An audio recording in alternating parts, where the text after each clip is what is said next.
Ya pemirsa, Anda masih menyaksikan Apa Kabar Indonesia Siang bersama Rehana dan juga Nadila. Dan tentunya ya Rey, di segmen ini kita akan menghadirkan informasi terbaru juga untuk pemirsa di rumah.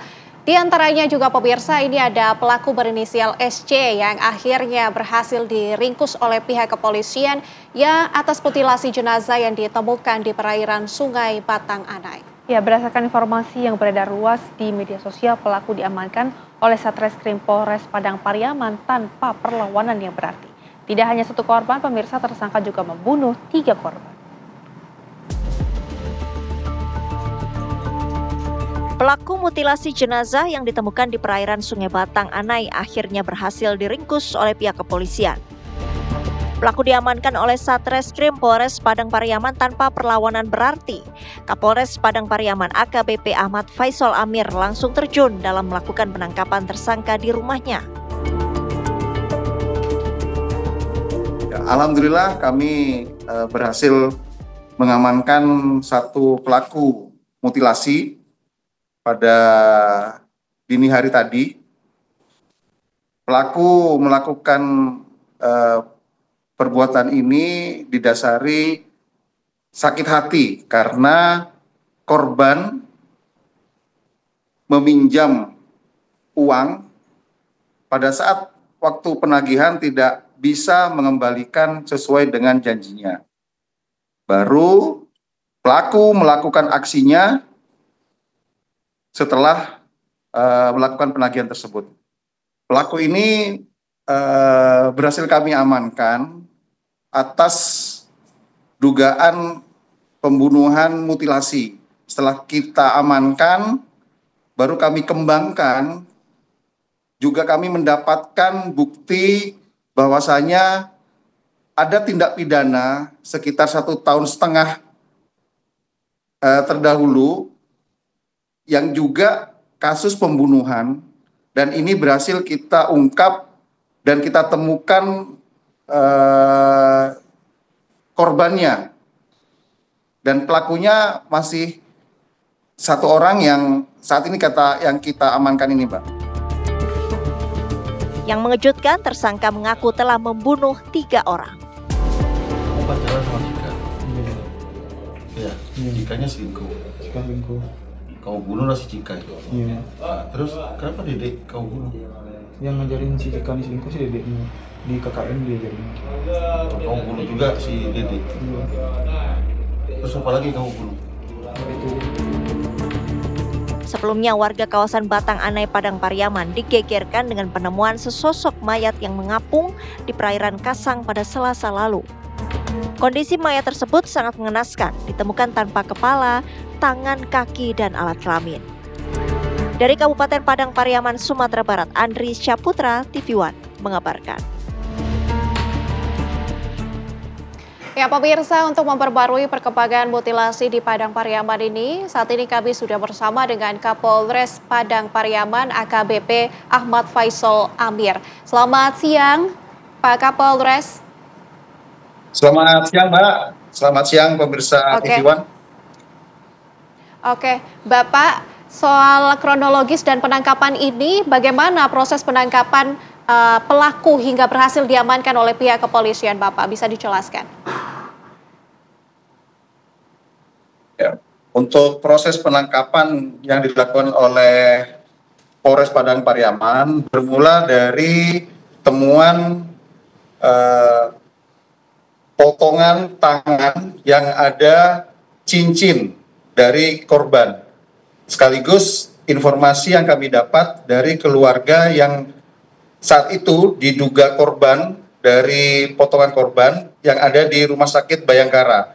Kami padukan data itu sehingga kami dapat melakukan penyelidikan dan menemukan sosok korban dan dikaitkan dengan siapa orang terdekatnya.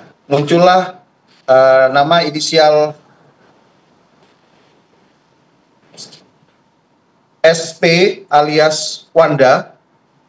Selanjutnya kami melakukan penelusuran mulai dari malam hari sekitar pukul 10 malam dan berhasil kami amankan pelaku di rumah atau di kediamannya sendiri di Batang Anai. Gitu, Mbak. Baik, Pak Kapolres, tapi sebenarnya apa motif dari pelaku melakukan mutilasi ini, Pak? Karena mengingat korbannya juga bukan hanya satu, tapi 3. Untuk motif yang berhasil kami telusuri berdasarkan pemeriksaan dari tersangka, bahwasanya tersangka menyampaikan ada hutang ataupun si korban ini meminjam uang kepada tersangka sejumlah 3.500.000. Namun pada saat hari hanya batas pengembalian tidak dapat mengembalikan, sehingga tersangka dapat melakukan upaya pembunuhan sekaligus mutilasi ini, Mbak. Oke, tapi ini pelaku sudah mengaku bahwa ia membunuh 3 orang. Apakah ketiga orang yang ia bunuh ini memiliki motif yang sama, Bapak? Karena uang yang dipinjam itu. Berbeda, Mbak. Jadi kasus mutilasi ini berdiri sendiri yang terjadi pada hari Minggu kemarin, tanggal 15. Untuk kasus yang lain itu 1,5 tahun yang belum terungkap dan bisa kita ungkap di pelaku yang sama. Baik, Pak, tapi berdasarkan hasil penelusuran yang Anda lakukan, Pak, apakah pelaku ini memiliki latar belakang yang mungkin ini di bidang kedokteran atau pemotongan hewan atau mungkin pernah bekerja di bidang yang serupa atau seperti apa, Pak?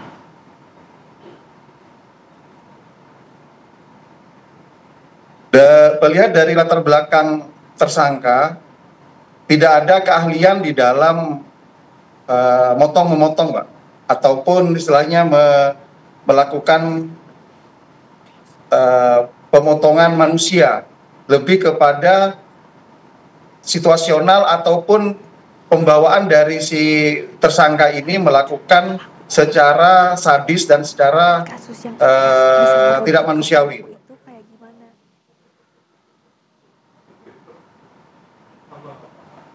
Oke, Bapak, kami juga ingin tahu berdasarkan hasil penyelidikan sementara ini, bagaimana barang bukti apa yang membuktikan sehingga pelaku ini mengarah pada kasus mutilasi itu, Pak? Terima kasih, Mbak. Sampai detik ini kami sudah mengamankan beberapa barang bukti yang ada di TKP adalah milik tersangka, baik itu